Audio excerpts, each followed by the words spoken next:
Welcome to the Nerd Party.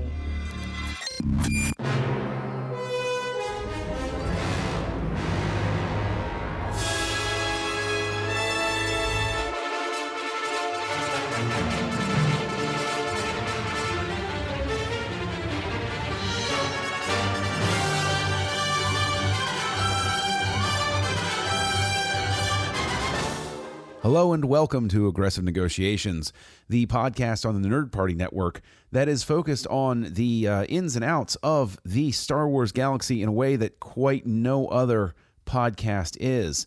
I am Count Dooku's ghost, and with me, as always, is my good friend, Jedi Master Matt Rushing. How you doing, Matt?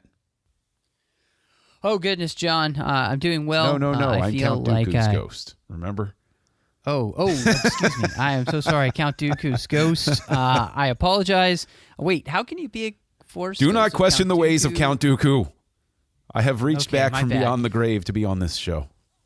Oh, well, it's so good to have you back, Count Dooku's ghost. And so, you know, it's interesting being back from the land of Star Wars Celebration, because wow, still recovering from very little sleep. Apparently, nobody sleeps in Star Wars land. Yeah, that seemed to be an interesting tidbit that I noted as I sort of kept an eye on things, stayed in contact with you. That there was a lot of sleeplessness that was happening at Star Wars Celebration. Now, of course, What can I say? I was sleepless in Orlando. Oh, man. Oh, come on. You got to give me warning when you play something like that. Come on. That's not cool. You surprised me with that. But, okay. So, obviously, we're going to lay the groundwork here. We're going to get your perspective on Star Wars Celebration Orlando. So, the very first thing that I want to ask you, and the thing is, we'll fill in the details. This is the big question. Coming out of Star Wars Celebration Orlando, do you come out of it on fire to go to the next Star Wars Celebration? I come out excited to the thought of going to the next one, honestly. Okay. And part of that had to do with some of the people I got to meet, and the experiences that I did have when I was on that main stage panel, specifically the Rebels one, seeing Dave Filoni again in the animation panel, or, having a great experience in the Freemakers panel, being in the front row for the Publishers panel, those kind of things. There's some really good experiences in that sense. And for all some of the frustrations that did happen, which, everybody experienced, and I know even everybody in charge experienced at the convention, because this was the largest Star Wars celebration that they've ever had. We've had 2 Star Wars movies come out in the time period between this and Anaheim. And so, it's to be expected that there are going to be some growing pains as Star Wars has grown exponentially, honestly. And so, no, I am actually excited to the thought of going again, because, there's the opportunity to hang out. And really what it was just being with people, Mm-hmm. Did everything go perfectly? No, but I have some really good friends that I was with, and, to share that experience with them made it all worth it. And that's a fair point. These conventions aren't even so much about the exclusives sometimes as the opportunity to meet somebody that you've known online, or somebody that you maybe want to get a handshake with. I know that there were plenty of people that were excited about seeing Hayden Christensen and getting his autograph. I mean, I was excited about seeing Hayden. It just, even him being there was fascinating. And the reception that he got was wonderful. I was so glad Star Wars fans were kind to him in that way. Everybody seemed to be ecstatic that Hayden was there.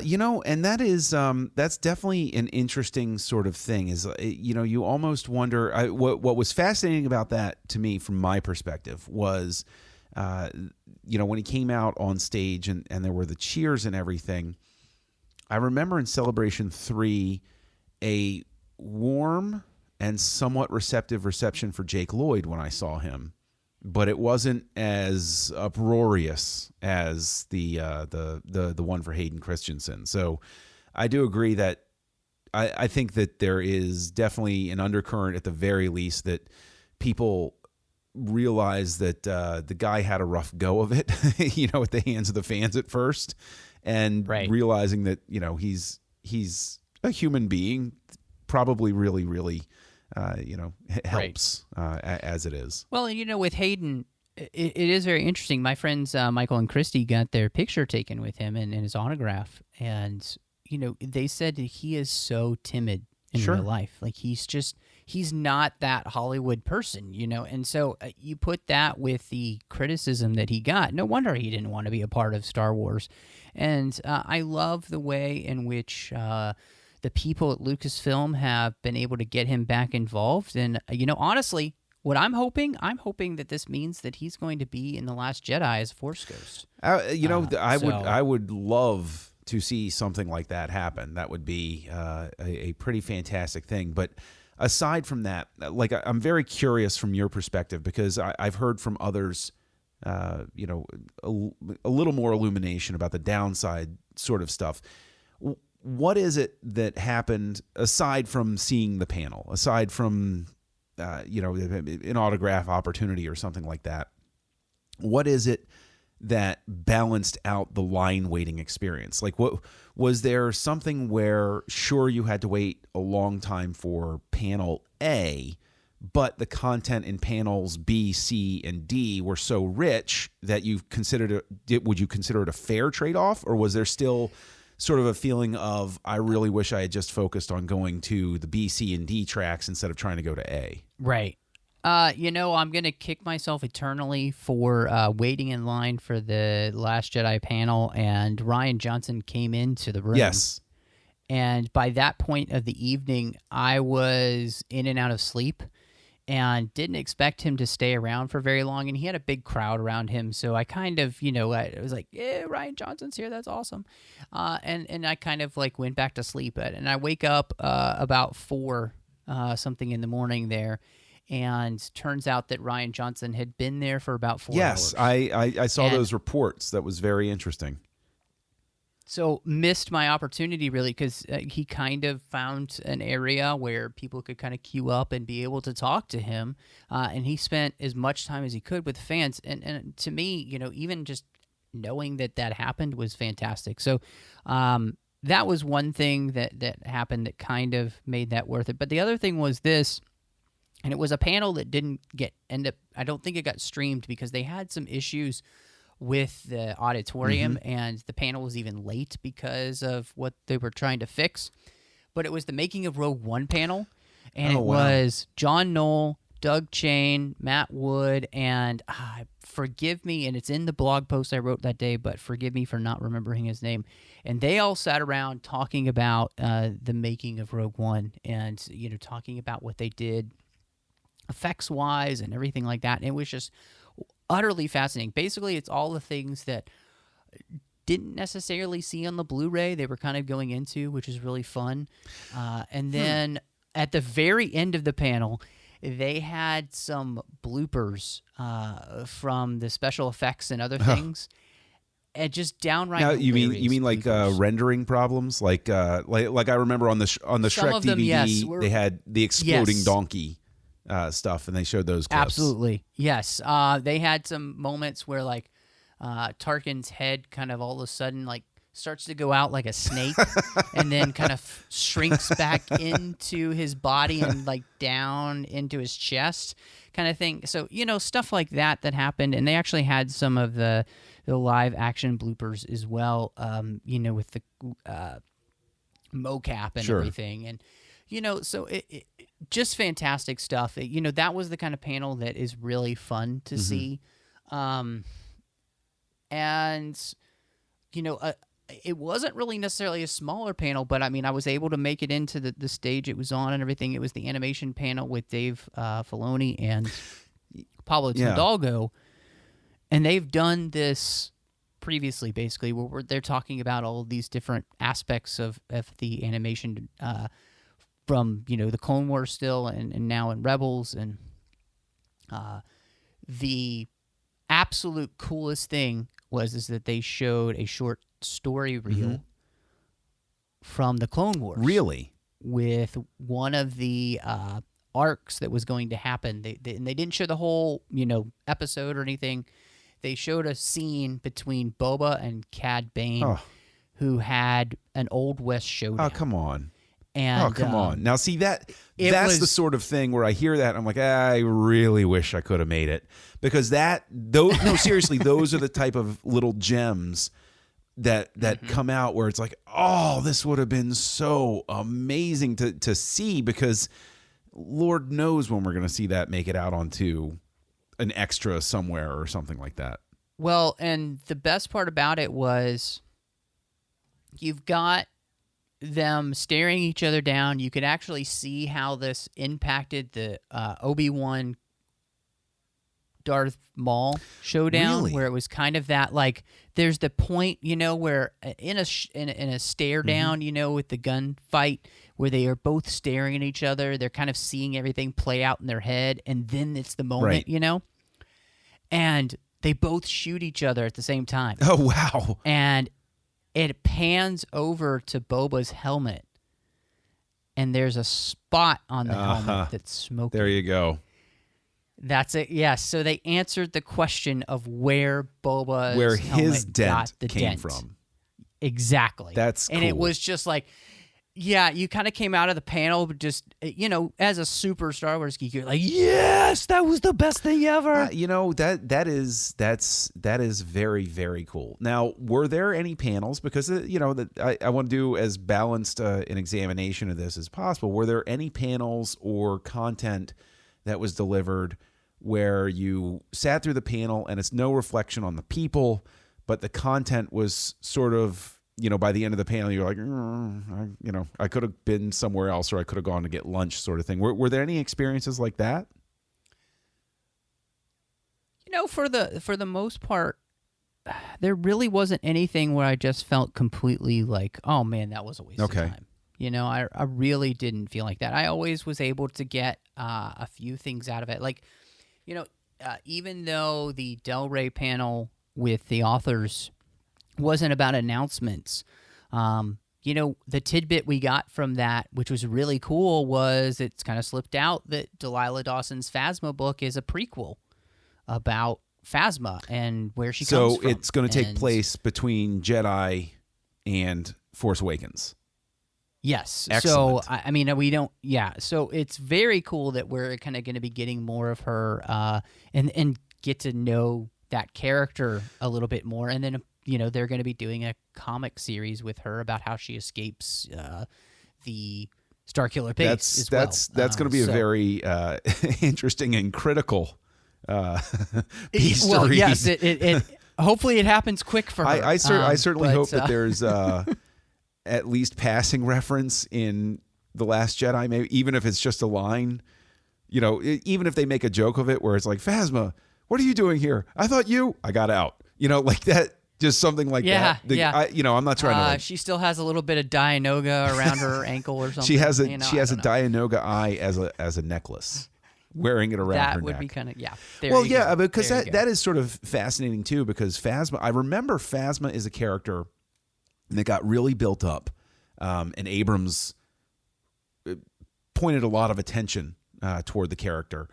And I remember my first experience with Force Awakens being, oh, okay. It was sort of like, yeah, she looked cool, but okay.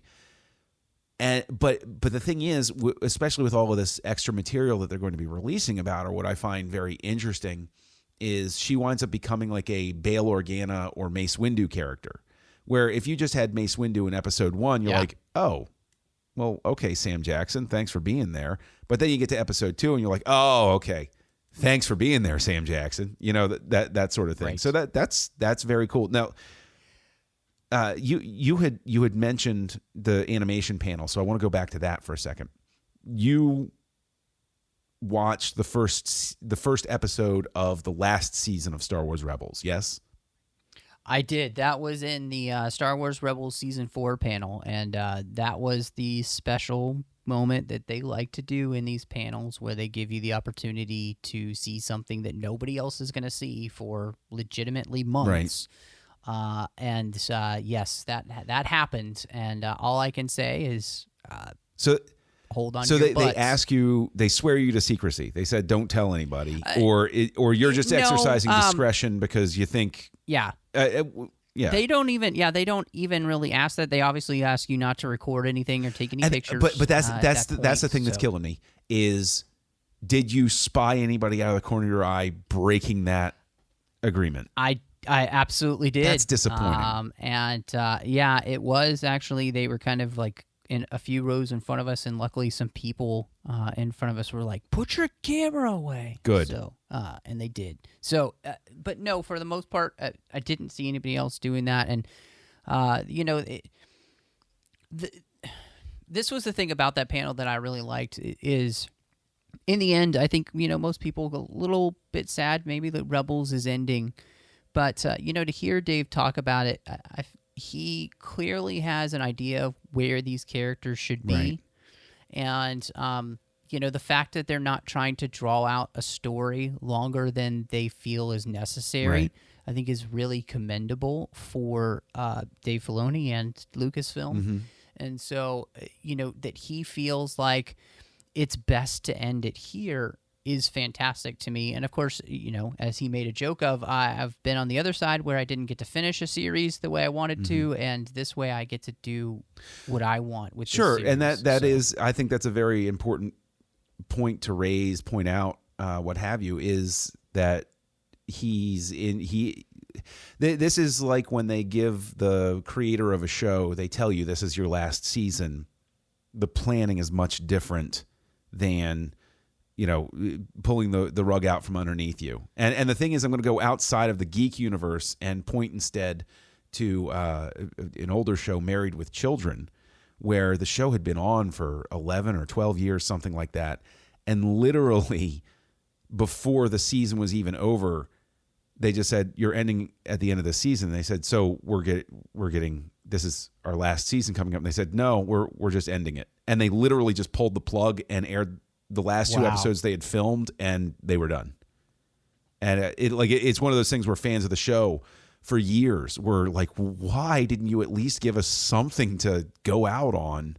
Yeah. And so, I think you rightly point out this gives Filoni and the creative team an opportunity to, truly know what they're going to do. Now, I saw something online, but I don't know if I misread it or not.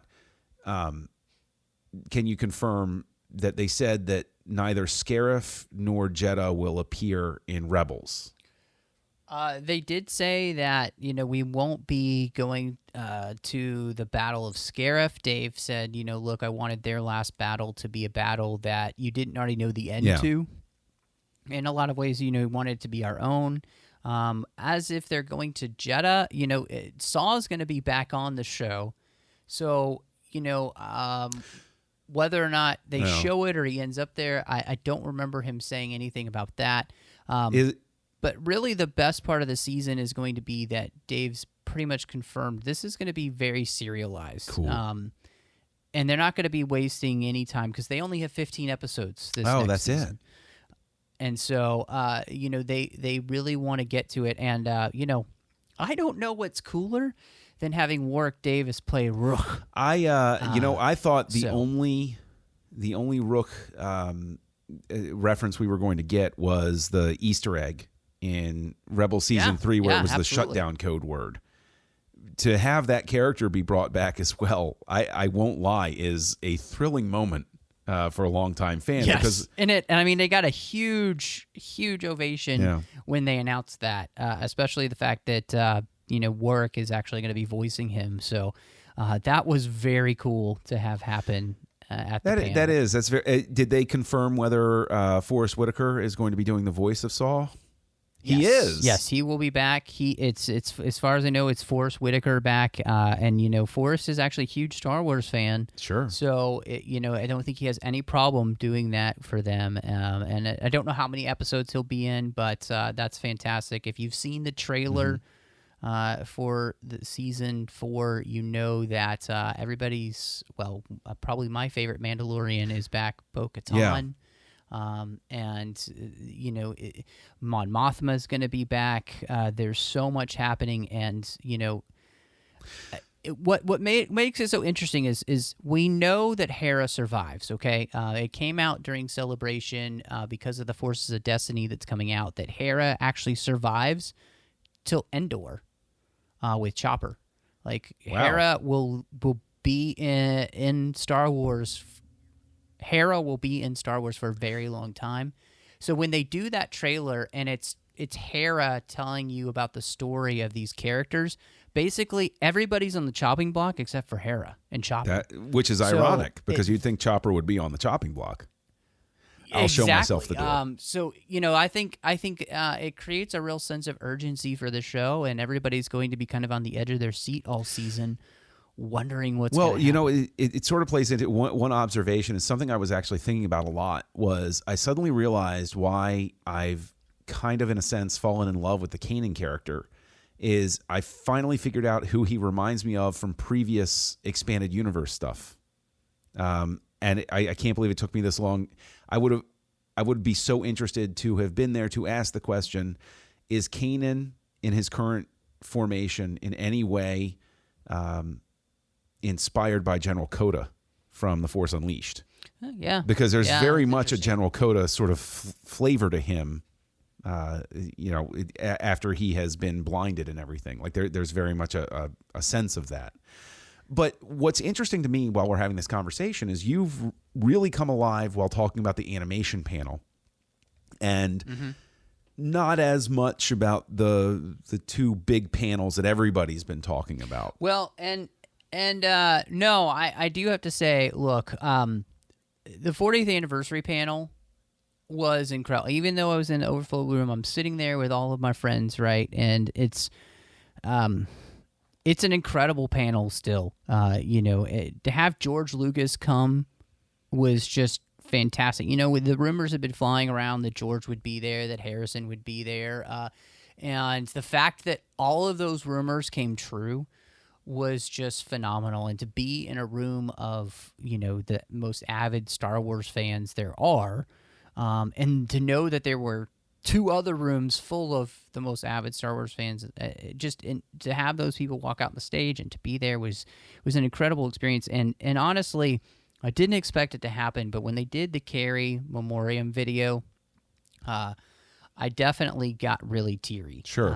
It was very moving, so well done, so very Carrie, kind of having that rock and roll feel to it, and at the same time pulling your heartstrings. It was phenomenal. It was great to be there, and I felt like that they really...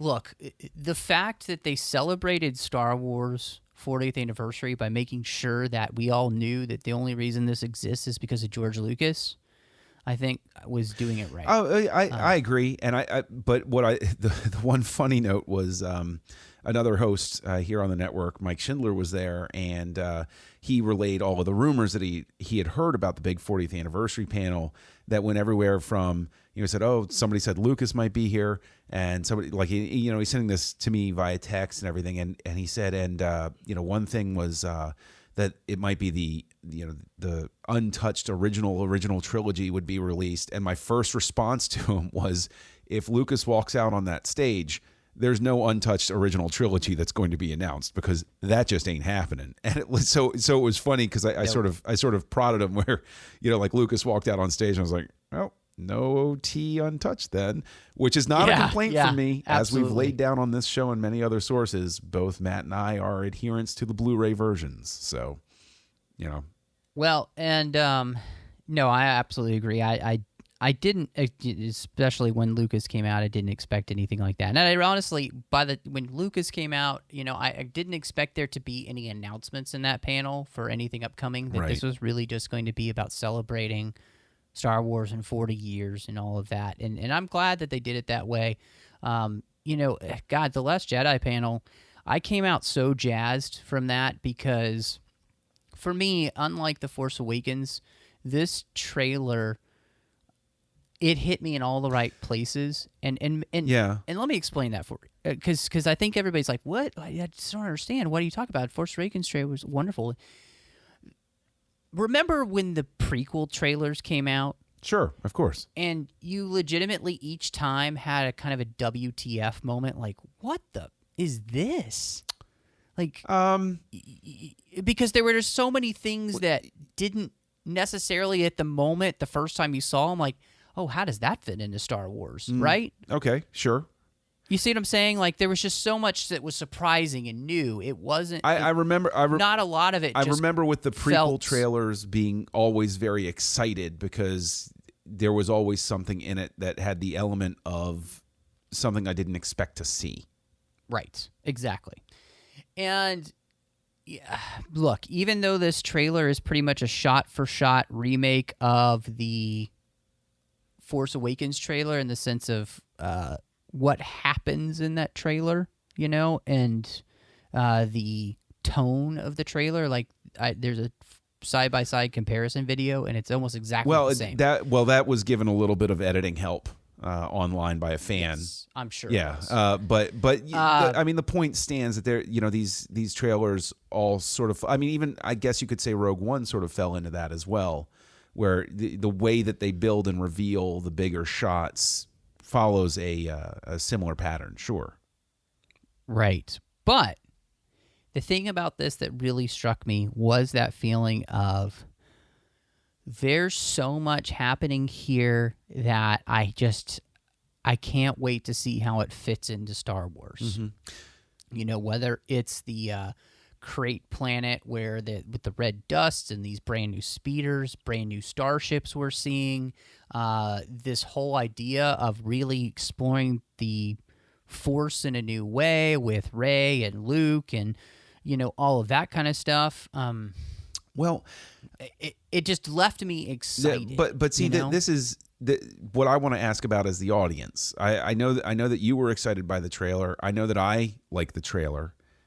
But I know that boots on the ground outside of Orlando, the reaction has been much more subdued to this trailer than it was to The Force Awakens, specifically in the specific subset of the not hardcore fans, the people who are Star Wars fans who go to see the movies and then go home. They don't buy the books. They don't, you know, collect things. They don't go to conventions. They just enjoy the movies. The reaction was much more subdued. Was it an electric reaction on site, or were there contingents of people that you ran across that said, "Yeah, it was good, but you know, whatever." Like what was it like? Everybody that I ran into and talked to liked the trailer, and it led to some really, you know, obviously deep conversations, you know, especially about the Jedi and all of those things. And so that was, you know, absolutely fascinating to be able to experience, you know, and, you know, the room, I was in the overflow room that day, even though I'd stayed awake all night, hoping to be in the other room. And it was still ecstatic. You know, people were just, and I heard nothing but good things too about the poster that they gave away. The poster's crazy good. Which it's, you know, it's fantastic because it's this retro feel to it. It's wonderful. It basically, it almost felt like in a lot of ways Star Wars broke out of the nostalgia train. And it's starting to spread its wings again and finding creativity in whether it's with the poster and the marketing there, or even just the trailer itself, even though, again, it's if you look at the side-by-side comparison, it's actually the kind of similar to the Force Awakens trailer, but the actual what's happening in the movie, it looks to be something kind of new and different. And to me, that's ultra exciting because that's really a Lucasian thing to do, which is to wrap something familiar but also totally different all at the same time. And I just can't wait. You know, I mean, you know, there wasn't anything in the trailer that I think would turn anybody off by any stretch. But I can see, you know, remember this, back in the day, Empire Strikes Back was not as popular as Star Wars. Sure. When it originally came out, it was not as popular. Well, it made more, it didn't make more money. Actually, I think that Jedi actually still has a higher box office gross than The Empire Strikes Back. I think even with the special editions rolled in, I think that Jedi still has more gross receipts, if I'm recalling correctly. Well, and so just an anecdote from good friend of the show, Bruce Gibson. Bruce said, I remember being on the playground as a kid and everybody talking about, how much they love Star Wars. And he said, for me, it was like I loved Empire, but everybody else just loved Star Wars. Mm-hmm. And they didn't like Empire as much as me. But he's like, I always thought it was better. So, even then, as, kids growing up, for them, Star Wars was still the one they liked more than Empire. So I think, in all honesty, I think the middle of a trilogy is probably the hardest, but for me, a lot of times, middle of the trilogy has been the one that I like the most. I like the Two Towers the most and Lord of the Rings. Which cut of the Two Towers? The extended version, of course. There is no other cut. Extended cut's sort of a cheat. Anyway, yes. All in all, just super excited. I loved the trailer. I thought it was fantastic. It really hit all my sweet spots for kind of what I'm hoping for this movie. And yeah, walking out with, luckily, them giving a poster to all the stages and having that opportunity to walk out and have that tangible, experience of The Last Jedi already was pretty exciting. It's interesting though, because you mentioned that it feels like we're stepping off of the nostalgia train, but I've heard so many comments and I happen to agree. I mean, because Rey is obviously in the Luke A New Hope poster, saber reach. Like if you compare that to the way Luke is standing on the Star Wars poster, holding his saber up in the air with one arm, it's very evocative of that. Which is not but I think that maybe speaks to your point where there's familiarity to it, but it's not as obvious. So I mean, for me, the Last Jedi trailer is very cool. I really enjoyed a lot of the stuff that I saw in it, and I was pretty jazzed for the movie having come out of it. I think that possibly for the non-hardcores, the people that didn't go to Orlando, and the thing is, I am a hardcore, I just couldn't go, but the non-hardcores that I speak to, I think that there is maybe a factor of sort of like some hype fatigue, because this is our third go-round, 3 years in a row. We've had a huge hype machine going for Star Wars. I think that maybe part of the reaction to the trailer has to do with the fact that people who aren't hardcore fans are more immersed in it than they're used to. And so it can sort of, it's sort of like the way maybe like non-comics fans react to, the news of a new Marvel movie, where they're like, oh yeah, okay, sure. Right. No, and I think there's a really important point to make as well is, look, when you're talking about the non-hardcore fans, how do you kind of get people in is by kind of almost promising the same thing but a little bit different, right? Mm-hmm. And, when it comes to a series longevity like Star Wars or, say, James Bond or something like that, you do have to find a way to not just make it the same thing but a little bit different. You have to continue to grow that. And anytime that you get a new trailer like this and there seems to be maybe a different sense than the last movie, in it, just even the feeling of it, this definitely has more of a Empire type feel to it. It does kind of feel like there's going to be a little bit more of a foreboding nature to it, and even having Rian Johnson even talk about how, the Empire, the First Order has the Republic or the New Republic, the Resistance, what's left of the New Republic on the run, and they're using that to their full advantage. So it does seem like this is going to be a very different type of movie than we got with The Force Awakens. And, if you just came into Star Wars or just kind of got back into the Star Wars because of The Force Awakens, and then you get this, you're kind of like, oh wow, that does feel really different. I don't know if I like that, So I'm sure there's some of that out there, but I don't I mean, it'll be interesting to see it play out. It's definitely been sort of possibly what can also happen, I think, sometimes as hardcore fans, is that we're hyper attenuated to people's reactions. And there's, even sort of a base expectation that is built into that. Like, it's sort of like baked into when we ask the question, what did you think of the trailer? We're trying to anticipate where that conversation is going to go. And so, I mean, like I said, nobody disliked the trailer. It's just, it's just with the people who aren't the hardcores, there was less of a fire about it.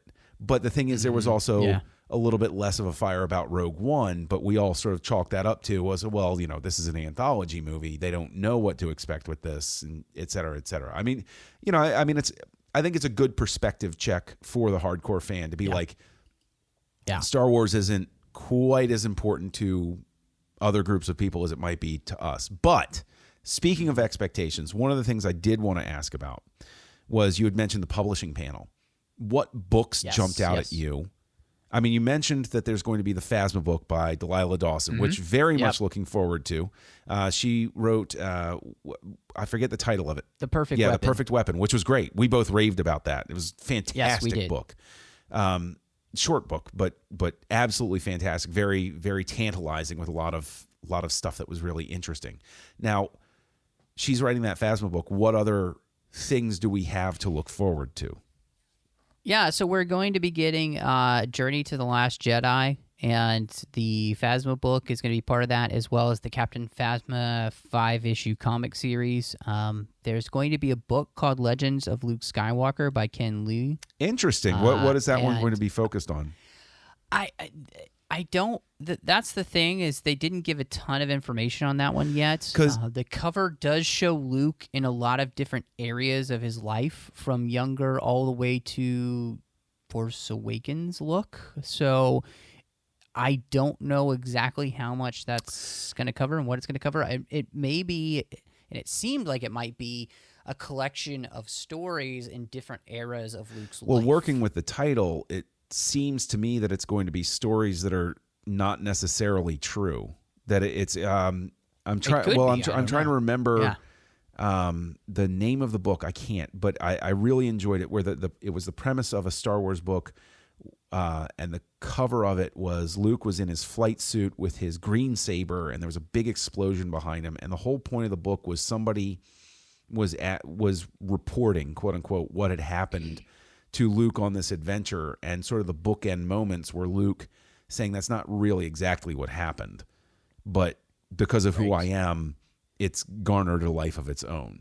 I can't remember the title of that book, and I'm ashamed of that, but when I hear Legends of Luke Skywalker, what jumps out at me is, it's almost like they had an X-Files episode where they told the supposed backstory of Cancer Man, but the way that they sort of covered their bases was they said, keep in mind, this is from the perspective of the lone gunman, so you don't know precisely it's almost like a Kaiser Soze story.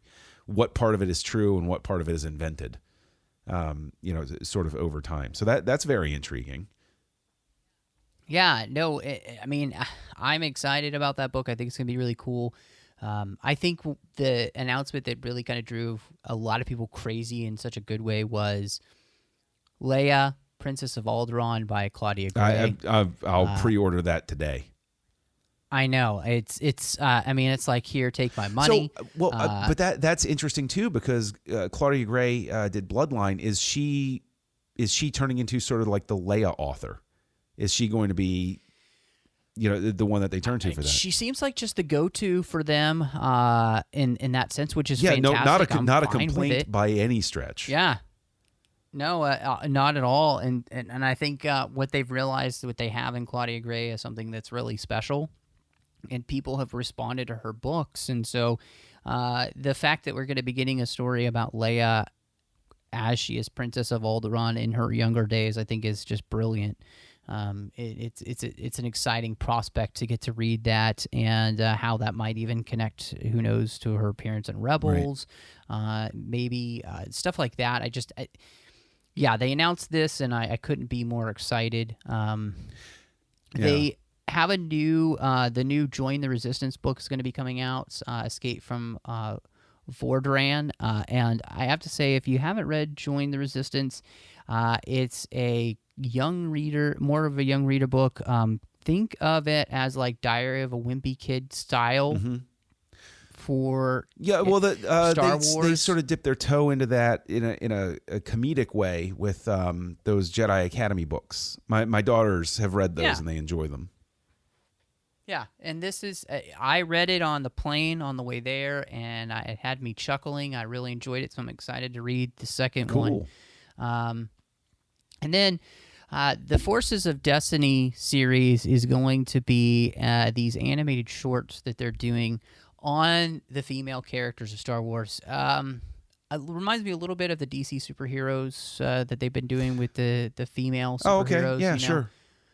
And a lot, but this is going to be so good. They're going to start on the YouTube channel, and then they're going to have some specials on the Disney channel, I think it was, if I remember correctly. There's so much information, but there's a great write-up about it on StarWars.com. And it's just going to be a really cool series that involves these great female characters. Rey, Ahsoka Tano. We're going to have Padme, Sabine, Jyn. And they're all going to be voiced by the original actresses. Really? That's extremely intriguing. Yeah, Daisy Ridley. You'll have Jyn. You'll have Felicity. Now, Padme, I don't think we're getting... Natalie Portman. Probably will get whoever voiced her in Clone Wars. Yeah, Kat Tabor would be great. So, that's all actually. That's very exciting news to get from the publishing front. Now, with the publishing, with the animation, with the excitement for the movie, is there any sort of sense for you of like a saturation point, or do you get the sense coming out of this that this is being carefully fed out? Because one of the things that I am sort of obsessed with trying to draw a comparison to, as we sort of, have an eye toward wrapping up here, is we're both Star Trek fans as well. Okay, there's no secret about that. And if there was one giant letdown, it was that it seemed that the 50th anniversary year of Star Trek was almost about as much fun as a half-deflated soccer ball being kicked around. It's like, I got a soccer ball, but it's not really that great right now. Mm-hmm. Do you think coming out of this that this is a year of Star Wars where people are going to say, I remember the 40th anniversary of Star Wars year? Or is this just a natural rolling out, ramping up of Disney as it's gotten its feet wet? And is this going to go down for you with everything coming out of the convention as a banner year for Star Wars? I think it's going to be a good year for Star Wars. One of the things that I was actually impressed with when you were talking about saturation, and remember the Journey to the Force Awakens, and we got so much. That is true. We did get a whole lot that year. Yeah, so seeing that right now the Journey to the Last Jedi is a little bit smaller when it comes to, adult things like, it's the Phasma comic book, it's this Leia book, and it's this Legends of Luke Skywalker book. Though that's really it. There's going to be a lot of other ancillary materials that go along with that stuff, like, like they had before with little young readers, like, the grade 2 readers and that kind of stuff. But the fact that it didn't seem like they were overdoing it, I was very glad to see. And it didn't look like it also looked, even publishing wise, they weren't making this mistake of even coming close to really touching anything that's going to happen in The Last Jedi, except for giving us Phasma and how she gets out of the trash compactor and escapes and all that kind of stuff, which is great. That is cool. I think that sets a great expectation for the audience as well, because I think that if there was one bit of feedback that they got during the Journey to the Force Awakens was, so sort of a sense of, I think, maybe some fan base confusion about how there seemed to be a confusion about expectation and what was given. And what it sounds like to me, what I'm picking up from this is there was, if you remember, leading up to episode 1, I would say that it's fair to say that there was a saturation point that was passed. Like, people were almost sick of hearing about Star Wars by the time the movie came out. And what it sounds like to me is that our Force Awakens experience is going to be sort of our Phantom Menace moment in terms of marketing. Whereas if you then go to Attack of the Clones, Lucasfilm had learned to sort of pull back a little bit and, choose their moments a little more carefully in terms of what they were giving to fans. Now, yeah, one last thing that I heard no notice about, mainly because I wasn't online very much, but as people who like to collect, was there any toy news? Did they give us any like big toy news coming out? Yeah, a couple of things that I want to touch on, and definitely that's a great place to start. There is some cool things coming out toy-wise. We are going to be getting some incredible, and I do mean incredible, dolls that go along with this Forces of Destiny series. Jyn, Leia, Rey, Sabine, and Ahsoka. And let me just say, they all look incredible. I saw them at the Hasbro booth, and they're really cool. And they kind of look like the thing that no matter who you are, you'd want to collect them. Cool. And especially if you had daughters, you'd want to have them for your daughters. I mean, they're just super awesome. So that was really neat. In fact, at the Heroines panel that they did where they kind of talked a lot about this, Ashley and Tia and Daisy were all given their dolls, and Ashley could not stop staring at her. Now, I know Ashley hilarious. Eckstein. Tia is Sircar is Sabine, okay. and of course Daisy Ridley. Okay. Yeah. So, but Ashley just couldn't stop staring at her Ahsoka doll, which was very funny. So, we're going to be getting a Black Series Thrawn, which is excellent. That'll be very interesting. Yes, and we'll also be getting a Black Series Jaina Solo. She was the winner of the fan vote a couple years ago. So yes, Jaina Solo coming out that's a figure I would love to have, her and Thrawn. So super excited for those. Otherwise, not too much fan news in the sense of toys. But I do want to talk about one thing that I just recently finally fully was able to get into, and I was able to go to the panel for season 2 of it, and it needs to be talked about, and that's the Lego Freemaker Adventures. Yes. And I raced through the end of the season before I left, and I have to say, this is the funniest, best show you're not watching. People need to be watching this show. Is this on Disney? It's on Disney XD. It's so funny. It's so clever. I mean, the humor in it is just, if you've ever played the Lego games, you understand the humor that they do with the Star Wars Lego. And it's just a joy to watch. The way that they treat the characters is reverential, but at the same time, they allow them to be hilarious. The banter between the Emperor and Darth Vader is hysterical. Now, they call this canon adjacent. Right. I'm not exactly sure what that means, but let me put it this way. I don't care about the canonicity of this show because I'm having too much fun watching it. That's how good it is. And the thing is, that's what I think it should be. I mean, we've gone back and forth about expanded universe stuff. I think that there needs to be almost a reset to the expectation of how official things are, to say, right.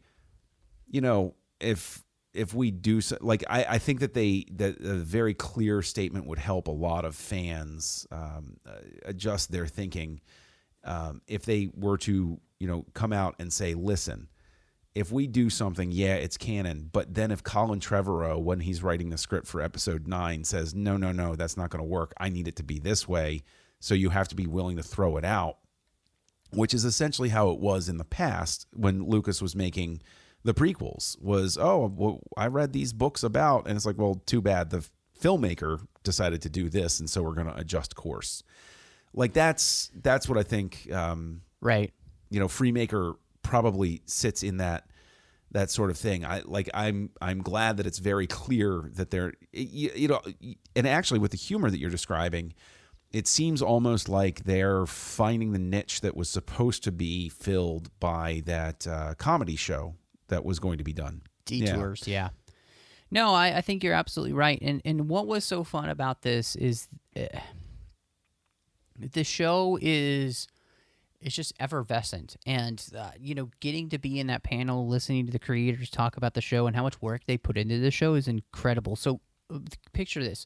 They talked about how the Lego group is so good at creating minifigs out of live-action characters.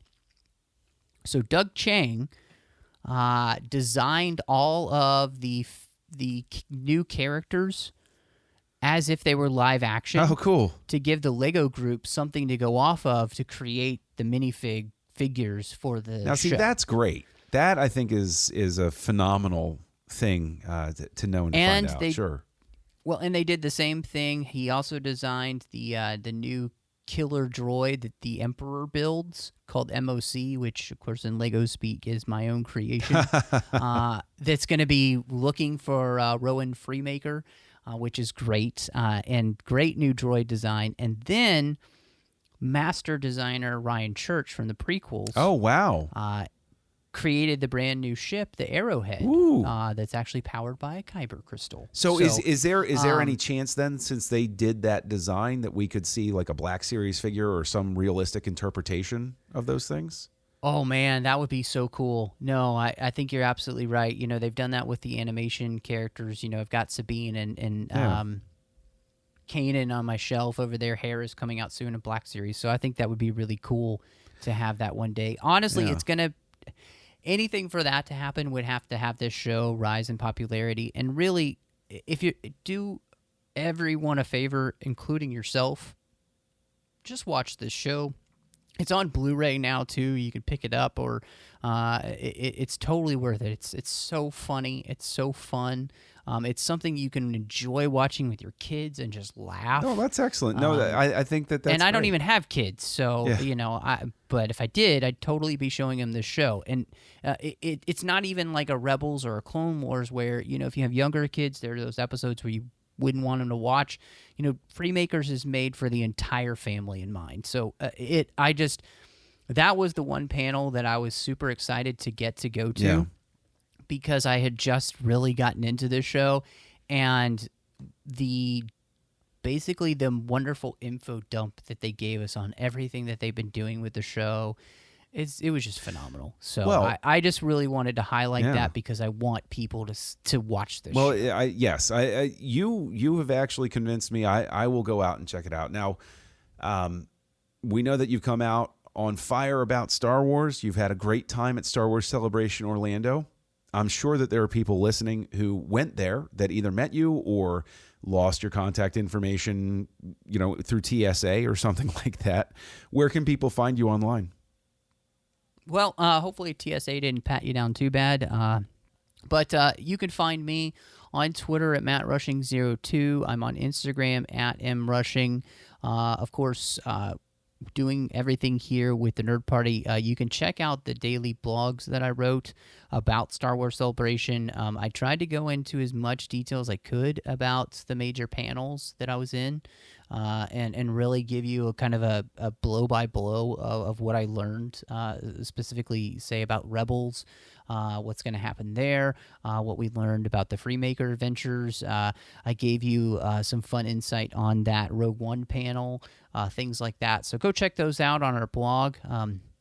And if you want to check out all the other things I do, you can find me on the Trek FM network talking about Deep Space Nine with Chris Jones on a show called The Orb.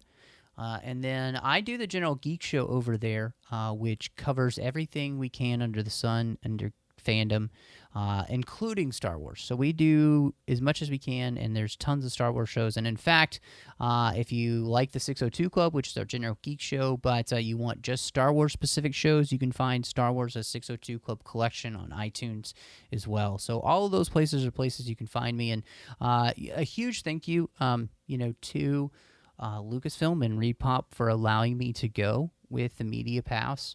And huge thank you to all of my friends who really made this kind of an easy experience for me for the most part, and just were there. I had a blast hanging out with them and meeting new people. You know, when you get to take a selfie with Leland Chi and you get to shake Pablo Hidalgo's hand, not a bad weekend, you know? No, not a bad weekend at all. Not at all. Well, John, you know, I think we've talked enough about Star Wars Celebration. If people want to kind of catch up with some of the other podcasts that you do, where can they find you? Oh, well, you can find me crawling around here on the network with Mike Schindler, co-hosting Great Shot Kid, where we look at the both Star Wars and non-Star Wars works of Star Wars creators. So we look at different films and items from the catalog of the artists that bring Star Wars to us. You can also find me over on the Trek FM network, also with Mike Schindler, co-hosting Stage 9, which is basically what I just said about Star Wars, but about Star Trek. And you can find me having a silly old time with my good pal Craig over on Words with Nerds, which is a a freeform show where we have a lot of fun, and I can guarantee you we'll make you laugh by the end of it. There's no doubt about that. That is very true. I wanted to say a quick thank you, John. I was just over on iTunes today, and we had gotten a new review from WM Lawnman, and he said, "The Force is with them," 5 stars, and they said that this is a great podcast because the hosts are both interesting and knowledgeable. So we really wanted to thank them for their review, and they are entered to win our exclusive T-shirt, which that ends May 1st. So if you want to be entered to win our ultra exclusive T-shirt for Aggressive Negotiations, make sure you go over to iTunes, find us under Aggressive Negotiations, give us that star rating and review, and you'll be entered to win that. Plus, it just helps other people find the show. So it does indeed. It does indeed. And, you know, if you want to connect with the show as well, you can do that on Twitter at Join Nerd Party. And then, of course, we have our own show-themed account, which is at the Jedi Masters. And we're on Facebook at facebook.com/The Nerd Party. Great way to catch up with us and everything else that the Nerd Party is doing. We have some incredible shows here on the network, so make sure that you check all of those out. And, whew, John, I think there's only one thing left to say. I think it's time to close negotiations. Matt, negotiations are closed.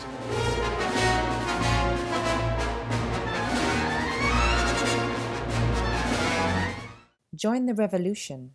Join the Nerd Party.